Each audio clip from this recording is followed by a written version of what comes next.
வணக்கம். 13th December Annamalai டுடேயில் நம்ம கேரளாவில் நடந்த லோக்கல் பாடி எலெக்ஷன்ஸில் என்டிஏ திருவனந்தபுரத்தில் வின் பண்ணியிருக்கிறாங்க. இது ஒரு மிகப்பெரிய விஷயம். 45 வருஷமாக அது எல்டிஎஃப் கிட்ட லெஃப்ட் கிட்ட இருந்த ஒரு seat capital of Kerala BJP led NDA ஜெயிச்சிருக்குங்கிறது சாதாரண விஷயம் கிடையாது. அதை பற்றின அப்டேட்ஸு என்ன, அதில் ஏன் முக்கியத்துவம், அதில் என்ன இருக்குதுலாம் பார்த்துட்டு எனக்கு என்ன ஆசைன்னு சொன்னால் அது தமிழ்நாடோட கம்பேர் பண்ணணும். லோக்கல் பாடி எலெக்ஷன்ஸ் இன் Kerala versus local body elections இன் தமிழ்நாட்டில் இது எப்போ நடக்கும், என்ன ரோட் மேப்பு, அதை கொஞ்சம் அனலைஸ் பண்ணுங்கிறத எனக்கு நோக்கம். அதான் இந்த வீடியோவில் நம்ம பார்க்க போகிறோம். அது போக அண்ணாமலை நான் கர்நாடகாவில் ஒரு சங்கத்தோடைய அமைப்போருடைய 60வது ஆண்டு விழாவில் பங்கேற்று உரையாற்றியிருக்கிறாங்க. அந்த ஸ்பீச் வெளியே வரல. ஸோ அதை பற்றின ஒரு அப்டேட், அவர் ஒரு வாழ்த்து தெரிவிச்சிருக்காரு. அது ரெண்டும் மைனர் அப்டேட்ஸ் தான். மெயினாக நம்ம என்ன பண்ண போகிறோம்னு சொன்னால், இன்றைக்கி கேரளாவோட லோக்கல் போர்டு எலெக்ஷன்ஸில் உள்ள பர்டிகுலர்லி கார்பரேஷன்ஸ் அதை மட்டும் நம்ம 2 ஸ்டேட்டு கம்பேர் பண்ணிவிட்டு என்ன முக்கியத்துவங்கிறது பார்க்க போகிறோம். நான் உங்கள் மணியன் கோபி, நீங்கள் பார்த்துட்டு இருக்குது பாசிட்டிவ் பாலிடிக்ஸ். நம்ம சேனலில் டெய்லி காலையில் 6 மணிக்கு டொமஸ்டிக் பாலிடிக்ஸும் சாயந்தரம் 6 மணிக்கு ஜியோ பாலிடிக்ஸும் பார்த்துட்ருக்கோம். இது போல் டெய்லி 2 அப்டேட் உங்களுக்கு வேணும்னு நினச்சிங்கன்னு சொன்னால் நம்ம சேனலை சப்ஸ்கிரைப் பண்ணி பெல் ஐக்கன் கிளிக் பண்ணிக்கோங்க. ஸோ நான் அடுத்தடுத்து போகிற வீடியோஸ் உங்களுக்கு சேரும். ஸோ என்ன வெற்றி நடந்ததுன்னு சொன்னால், திருவனந்தபுரத்தில் பிஜேபி ஜெயிச்சிருச்சு. ஃபர்ஸ்ட் டைம் மொத்தமாக கேரளாவில் 6 கார்பரேஷன். நான் ஃபுல்லாக போல் கார்பரேஷன்ஸ் மட்டும் பார்க்குறேன். ஏன்னா நம்ம மெயினாக அது பெரிய இன்ஃப்ளூயன்சிங் ஏரியாஸ்லேயே. அதனால் அப்போது கேரளாவில் மொத்தம் 6 கார்பரேஷன் தான். அதில் biggest corporation Thiruvananthapuram corporation capital. மொத்தம் 101 மெம்பர்ஸ் கொண்ட கார்பரேஷன். அதில் ஒருத்தர் இறந்துட்டார் போல். அதனால் அந்த சீட்டு எலெக்ஷன் பண்ணல. 100 மெம்பர்ஸ் தான் எலெக்ஷன் நடந்துச்சு. அதில் பிஜேபி 50 சீட்டு ஜெயிச்சிட்டாங்க. 51 ஜெயிச்சா அந்த இதே கேப்சர் பண்ண மாதிரி. பட் 2 இண்டிபெண்டன்ஸ் ஜெயிச்சிருக்கிறாங்க. அப்புறம் அது ஒரு பை எலெக்ஷனில் அந்த ஒரு மெம்பர் சீட்டு திரும்ப நடக்கும். அதனால் இது கன்ஃபார்ம்டாக பிஜேபி தான் திருவனந்தபுரம் ஜெயிச்சிருச்சுன்னு அறிவிச்சாச்சு. மொத்தமாக இங்கே 3 கூட்டணி, எல்டிஎஃப், யூடிஎஃப், அப்புறம் என்டிஏன்னு சொல்லிட்டு. எல்டிஎஃப்ங்கிறது கம்யூனிஸ்ட் பார்ட்டிஸ்லாம் சேர்ந்து இருக்கிறது. யூடிஎஃப்ங்கிறது காங்கிரஸ், முஸ்லீம் லீக்லாம் சேர்ந்து. அதுக்கப்புறம் என்டிஏ. நான் பார்த்த வரைக்கும் என்னென்னு கேட்டிங்கன்னா, நிறைய பேர் கேரளாவிலேருந்து தமிழ்நாடு பிஜேபி கற்றுக்கணும், கேரளாவில் பிஜேபி அவ்வளோ நல்லா பண்ணுறாங்க, சந்திரசேகர் அவர்கள் தலைமை தாங்கினதுக்கப்புறமா இந்த மாற்றம் நடந்திருக்குது அப்படி நிறைய பேர் அறிவுரை கொடுக்க ஆரம்பிச்சிட்டாங்கன்னு வச்சுக்கோங்களேன். அதில் அவங்களோட வன்மத்தையும் புகுத்த ஆரம்பிச்சிட்டாங்க. இந்த மாதிரி ஒன்றிணைஞ்சு வேலை பார்க்கணும், அது இதுன்னு சொல்லிட்டு பேசிட்டு இருக்காங்க. சரி, இவ்வளோ தூரம் இவங்கெல்லாம் ஆராய்ச்சியாளர்கள் இல்லை அனுபவஸ்தர்கள்லாம் சொல்கிறாங்களே, அப்போ என்ன நம்பர்ஸ் எடுத்து பார்த்துருவோம். இல்லை நம்பர் ஸ்பீக்ஸ் இல்லையா, நம்பர்ஸ் எடுத்து பார்த்துருவோன்னு பார்த்துட்டேன். இஷ்டத்துக்கு அவங்களோட வன்மத்தை தான் கக்கிட்டு இருக்காங்க. நம்ம இன்றைக்கி டீட்டெயிலாக பார்த்துருவோம். ஸோ இது கம்பேர் பண்ணுறதுக்கு முன்னாடி, இது இவ்வளோ பெரிய விஷயம் தானே, அப்போ இதுக்கு முன்னாடி என்ன தான் பண்ணியிருந்தாங்க, எங்கேருந்து இது ஜம்ப் ஆகிருக்குன்னு நம்ம பார்க்கணும். 45 வருஷமாக ஜெயிக்கலைங்கிறது ஒன்று. இப்போ இது முந்தின எலெக்ஷனில் எவ்வளோ சீட்டு வாங்கியிருந்தாங்க, இப்போ 50 சீட்டு வாங்கியிருக்காங்க. ஓகே, முந்தின சீட் எவ்வளோக்கு பார்த்தா ஒரு 5 வருஷம் முன்னாடி 2019 எலெக்ஷன் நடந்திருக்குது. அப்போது பிஜேபி 33 சீட் ஜெயிச்சிருக்கிறாங்க. அப்போது இதே 100 மெம்பர் வார்டு, 100 மெம்பர் கொண்ட ட்ரிவாண்ட்ரம் முனிசிபல் கார்பரேஷன், அதில் 33 சீட்ஸ் என்டிஏ ஜெயிச்சிருக்குது. இப்போ 33லேருந்து 50 போயிருக்கோம். 33% 50%. Good jump. நான் இது தப்பில் குறைச்சலாம் மதிச்சு வரல, நல்ல ஜம்ப்பு, ரொம்ப சந்தோஷம். ரொம்ப ரொம்ப ஹாப்பி எனக்கு கேரளாவில் ஜெயித்தது. ஏன்னா ஆதிசங்கரர் பிறந்த ஊரில் இப்படி அபத்தம் நடந்துகிட்ருக்குங்கிறது பார்க்கும்போது சங்கடமாக இருக்கும். ஸோ சந்தோஷம். சரி, அதுக்கு முன்னாடி எங்கேருந்து அந்த 33 வந்தாங்கன்னு பார்த்தீங்கன்னா, அதுக்கு முன்னாடி 2015 எலெக்ஷன் நடந்திருக்குது. 15லேயும் 33 சீட்டு. அப்போ கிட்டத்தட்ட அவங்க 33 சீட்ஸ்லேருந்து திரும்ப 33 சீட்ஸ்லேருந்து இப்போ 50 சீட் ஜெயிச்சிருக்காங்கன்னு வச்சுக்கோங்களேன். சரி, மொத்தமாக எவ்வளோ தான் தொகுதிகள் கார்பரேஷன், இந்த 6 கார்பரேஷன் இருக்குல்ல, இந்த 6 கார்பரேஷனோட மொத்தமாக எவ்வளோ வார்டு மெம்பர்ஸ்னு கேட்டிங்கன்னா, வார்டு கவுன்சிலர்ஸ்னு கேட்டிங்கன்னா 400 நம்பர்ஸ் மொத்தமாக. நான் தோராயமாகவே சொல்கிறேன், அப்ராக்சிமேட் நம்பர்ஸ் பக்கத்தில், நான் எக்ஸாக்டாக போய் படித்து பார்த்து சொல்ல விரும்பல. மொத்தமாக 400 கவுன்சிலர்ஸ். அந்த 400 கவுன்சிலர்ஸில் இன்றைக்கி 2025 எலெக்ஷனில் பிஜேபி லெட் என்டிஏ 100 தொகுதிகளில் ஜெயிச்சிருக்கிறாங்க. அப்போ கிட்டத்தட்ட 25% வின்னிங் ரேட். 25%க்கு முன்னாடி எவ்வளோ ஜெயிச்சாங்க, இதுக்கு முந்தின எலெக்ஷனில் நான் 33 சொன்னல, அது ட்ரிவாண்ட்ரமில். ஓவராலாக பார்த்தோன்னு சொன்னால் 15%, 14.something% ஜெயிச்சிருக்காங்க. ஸோ 14லேருந்து எங்கே வந்துட்டாங்கன்னு சொன்னால் 25% வந்திருக்காங்க. ஸோ 9% ஜாஸ்தி பண்ணிட்டாங்க. ஒரு 6ல் ஒரு தொகுதி ஜெயிச்சாச்சு. அதுவும் கேபிட்டல் தொகுதி ஜெயிச்சாச்சு. மோடிஜி என்ன சொல்கிறாருன்னா, இது ஒரு watershed moment in Kerala பாலிடிக்ஸ்னு சொல்கிறாரு. ஆமாம், அப்கோர்ஸ் எல்லாத்துக்கும் அப்போ நிஜமாலுமே ஜெயிச்சிருவாங்க அப்படிங்கிற நம்பிக்கை எல்லாத்துக்கும் வந்துடும். ஸோ ஓட்டிங் பேட்டர்னே மாறிடும். நிறைய பேர் சீட்டு வேணும்னு கேட்க ஆரம்பிப்பாங்க, கான்ஃபிடென்ட்டாக வேலை பண்ண ஆரம்பிப்பாங்க. அந்த பெர்செப்ஷன் வார் தானே, அது பெர்செப்ஷன் சைக்காலஜி. நான் டென்னிஸ் ரொம்ப பிடிக்கும், எனக்கு டென்னிஸ் லவ்வர். நான் டிவிட்டரேன்னு நினைக்காதீங்க, நான் என்ன சொல்ல வரணுன்றதை இது மூலமாக சொல்கிறதுக்கு விரும்புகிறேன், அவ்வளோதான். டென்னிஸில் என்ன நடக்கும்னு கேட்டிங்கன்னா, ரொம்ப நல்லா விளாண்டுருப்பாங்க. அந்த மொமெண்டம் ஷிஃப்ட்டுன்னு ஒன்று இருக்கும். ஆன் தி வெர்ஜ் ஆஃப் டிஃபீட்டில் ஒரே ஒரு ஷாட் நல்லா விளாண்டுருவாங்க. அந்த ஒரு ஷாட் நல்லா விளாண்டோன்னே அவங்களுக்கு ஃபுல் கான்ஃபிடன்ஸ் வந்துடும். அந்த எதிர்த்தர பிளேயர் நல்லா விளாண்டுருந்தவருக்கு ஃபுல் கான்ஃபிடன்ஸ் டவுன் ஆகிடும். அப்படியே என்ன ஆகிடும்னு சொன்னால் அந்த மேட்ச் ஓவராலாகவே மாறிடும். இப்போது கிரிக்கெட்லேயும் இந்த மாதிரி மொமெண்டம் சொல்லுவோம். அதில் டீம் கேம், அதனால் வந்து ஏகப்பட்ட ஃபேக்டர்ஸ் இன்வால்வ். ஆனால் டென்னிஸ் 1-on-1 கேமில் நம்மளுக்கு தெரியவே தெரியும், ஒருத்தர் கான்ஃபிடன்ஸ் கூடுறதுனால, மொமெண்டம் கூடுறதுனால எப்படி அவங்க கேம் மாறுது, சிச்சுவேஷன் மாறுது, அப்படியே டோட்டலாக பிளேட்டை திருப்பி போட்ட மாதிரி ஆகிடும். அதே போல் கேரளாலேயுமே வந்து நம்மளுக்கு அந்த பழைய லீனியேஜ் படி மக்களுக்கு வந்து ஒரு பெரிய உத்வேகம் கிடைக்கும், அடித்து விளையாட போகிறாங்க. அதனால் மோடிஜி சொன்னது நிஜம், இது வாட்டர் ஷெட் மொமெண்ட்டு தான், கம்ப்ளீட்டாக மாறப்போகுது. சவுத்து கேப்சர் பண்ண சொல்லிட்டிங்கன்னா பண்ணியாச்சு அப்படின்னு வச்சுக்கலாம். ஸோ ஏற்கனவே நம்ம வந்து ஒரு எம்பி சுரேஷ் கோபி அவர்கள் ஜெயிச்சிருந்தாங்க, இனிமேல் மேயரும் நம்ம ஜெயிச்சிட்டோம், அதனால் சந்தோஷம். அப்போது இதுக்கு முன்னாடி வந்து நம்ம பார்த்த மாதிரி 14%, அதுக்கு முன்னாடி பார்த்தீங்கன்னா அப்போயும் 14%. அப்போது 10 வருஷமாக 14%லேருந்து இந்த வருஷம் 25% நம்ம ஓவராலாக வந்துட்டு ஒரு பர்டிகுலர் முனிசிபல் கார்பரேஷனில் நம்ம 50% சீட், 33% சீட்லேருந்து 50% சீட் வந்து ஜெயிச்சிட்டோம். பெரிய வெற்றி. அப்போ இது நம்ம பார்த்தோன்னு சொன்னால் இது ஒன் டே மேஜிக் கிடையாது. நீங்கள் ஓவராலாக ஒரு 10-15 வருஷம், 2011லேருந்து 25 வரைக்கும் 15 வருஷம் தனியாக நின்று எல்டிஎஃபோட நிற்கலை, யூடிஎஃபோட நிற்கலை. அங்கேருந்து யாராவது ஒருத்தர் வந்து இங்கே வந்து ஜாயின் பண்ணுவாங்க, அது வேறு. ஆனால் எந்த பார்ட்டியோடையும் சேராமல் தனியாக களத்தில் எல்லா தொகுதிகள்லையும் போட்டியிட்டு, அந்த தொகுதியில் போட்டியிட்டவங்க திரும்ப கற்றுக்கிட்டு மக்கள் மத்தியில் போய் பேசி 14%, 33%, 33 சீட்லேருந்து திரும்பி 33 சீட்லேருந்து 50 சீட் எடுத்து ஜெயிச்சிருக்கிறாங்க. இதுதான் நார்மலாக இதுதான் நடக்கணும். இது நடந்திருக்கு. சரி, தமிழ்நாடோட கம்பேர் பண்ணிடுவோம்னு சொல்லி தமிழ்நாடு கம்பேர் பண்ணுறேன். இங்கே 6 முனிசிபல் கார்பரேஷன். தமிழ்நாட்டில் நடந்து முடிஞ்ச லோக்கல் பாடி எலெக்ஷன்ஸ் படி 21 முனிசிபல் கார்பரேஷன்ஸ், ஒரு கிட்டத்தட்ட 3 மடங்குக்கு மேலே. இப்போ இன்னொரு 4 டீலிமிட்டேஷன் பண்ணி இன்னும் 4லாம் பண்ணி 25 கார்பரேஷனாக மாற்றியாச்சு.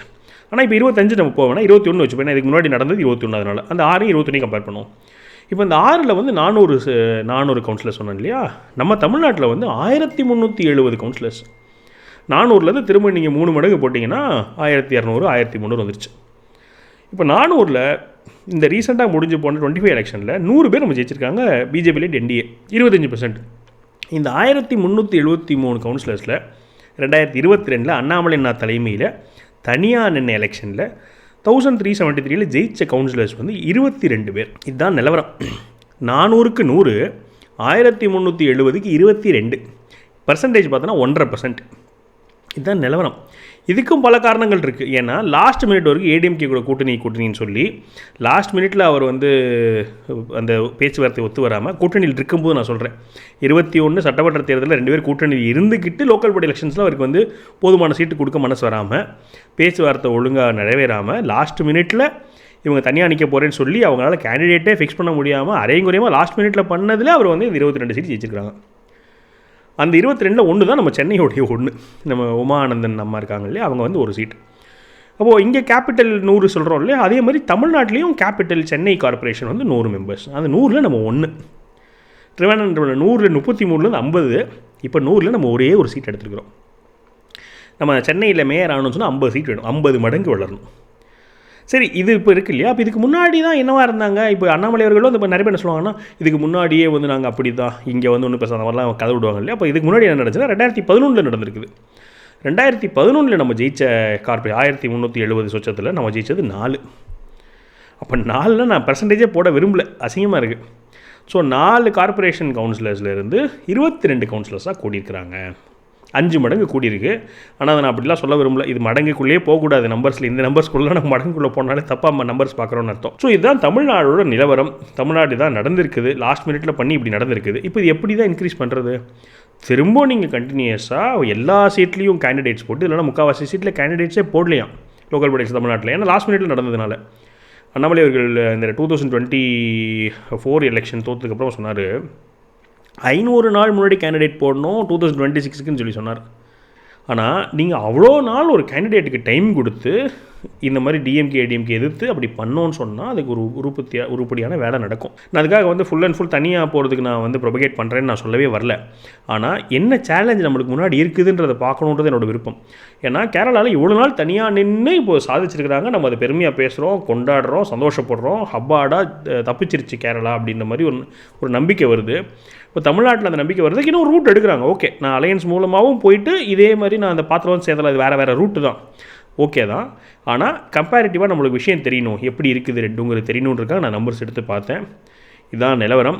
அதுக்கப்புறமா இன்னொன்று நம்ம அண்ணாமலை டுடேன்னு பார்க்குறதுனால இந்த எலெக்ஷனில் ஜெயித்ததுக்கு, கேரளாவில் லோக்கல் பாடி எலெக்ஷன் ஜெயித்ததுக்கு டெஃபினட்டாக ஒரு பங்கு வகிச்சிருக்கிறார் அண்ணாமலை அவர்கள். நம்ம அண்ணாமலையுடைய ரெகுலராக பார்த்துட்டு இருக்கவங்களுக்கு தெரியும் அவர் எவ்வளோ தூரம் கேரளாவில் போயிட்டு பிரச்சாரம் பண்ணார், இந்த லோக்கல் பாடி எலெக்ஷன்ஸ் எவ்வளோ பிரச்சாரம் பண்ணார் நம்மளுக்கு தெரியும். அது எந்த அளவுக்கு இம்பாக்ட் இருக்குதுங்கிறதுக்கு நான் 2024 அவர் பண்ண கேம்பெயின், அதாவது 1.5 வருஷத்துக்கு முன்னாடி அவர் பண்ண கேம்பெயினில் உள்ள இம்பாக்ட் உள்ள ஒரு வீடியோ நான் ஒரு ப்ளே பண்ணுறேன். திருவனந்தபுரத்தில் இருக்கிற ஒரு வாக்காளர் கேரளாவில் மலையாளத்தில் சொல்கிறாரு, நான் அண்ணாமலை சிங்கத்தை பார்க்க வந்தேன், அவர் வந்து 20 வருஷம் கழித்து இந்தியாவோட பிரதம மந்திரி ஆகுவார், நான் உயிரோடு இருக்கணும் இல்லையோ அவரை வந்து பிரதமராக்கிறது என் பொண்ணு கண்டிப்பாக பாப்பா அப்படின்னு சொல்லிட்டு ஒரு பெரியவர் சொல்கிறார். அந்த வீடியோ வந்து நான் உங்களுக்கு இதில் ப்ளே பண்ணி காமிக்கிறேன். திருவனந்தபுரம் தொகுதியில் சந்திரசேகர் அவர்களுக்கு ஆதரவாக அவர் வாக்கு கேட்கும்போது நடந்த சம்பவம் 1.5 வருஷத்துக்கு முன்னாடி. அப்போது அந்தளவுக்கு ஒரு இம்பேக்ட் இருக்குது. பெரிய லெவலில் ஒரு பாராளுமன்ற தொகுதியில் போய் அவர் வேலை பண்ணும்போதே அது இம்பேக்ட் இருக்கும்போது லோக்கல் பாடி எலெக்ஷன்ஸில் போயிட்டு அவர் கிராமத்துக்கு போயிட்டு, இப்போ கூட நம்ம பார்த்து ரீசெண்டாக அவர் வந்து ஒரு நேஷ்னல் அவார்டு வின்னர் சிங்கர் அந்த அம்மா கூட இருந்து பேசினதெல்லாம் வந்து நம்மளே பார்த்தோன்னு சொன்னால் கேரளாவில் அது பரவும். அவர் இறங்கி வேலை பார்க்கக்கூடிய ஆள், ராப்பகலாக வேலை பார்க்கக்கூடிய, நம்மளுக்கு தெரியும் அவர் எவ்வளோ கடுமையாக வேலை பார்ப்பாருன்னு சொல்லிட்டு. அப்போ அவரோட வேலைப்பாடு இல்லை அவரோட பங்களிப்பு டெஃபினட்டாக கேரளா எலெக்ஷனில் இருக்குது. இது இவங்க இங்கே ஒத்துக்கிறாங்களோ இல்லையோ கேரளாவில் இருக்க அரசியல்வாதிகள் டெஃபினட்டாக ஒத்துக்குவாங்க. ஏன்னா அதனால தான் கூப்பிட்றாங்க. ஏன்னா அவருக்கு வந்து அங்கே இருக்கக்கூடிய எஸ்ஐஆருக்கும் கேரளாவுக்கு அவர் தான் பொறுப்பாளர். அங்கே எலெக்ஷனுக்கும் அவங்க கூப்பிட்றாங்க, அவர் போய் பிரச்சாரம் பண்ணுறாரு, தமிழில் பிரச்சாரம் பண்ணுறாரு. எப்படி இங்கே நம்ம வந்து முருகர் மாநாட்டில் பேசணுமோ அதே மாதிரி சபரிமலை பிரச்சனைக்கான அங்கே உள்ள மாநாட்டிலையும் அண்ணாமலை அவர்கள் போய் பேசினார். அதுவும் நம்ம வந்து நம்ம சேனலில் வந்து அப்டேட் பண்ணியிருந்தோம். அதனால் இது எதுக்காக நம்ம அண்ணாமலை டுடேங்கிறனால நம்ம அண்ணாமலை அவர்களோட ரோலை பற்றி பேசுகிறோம்.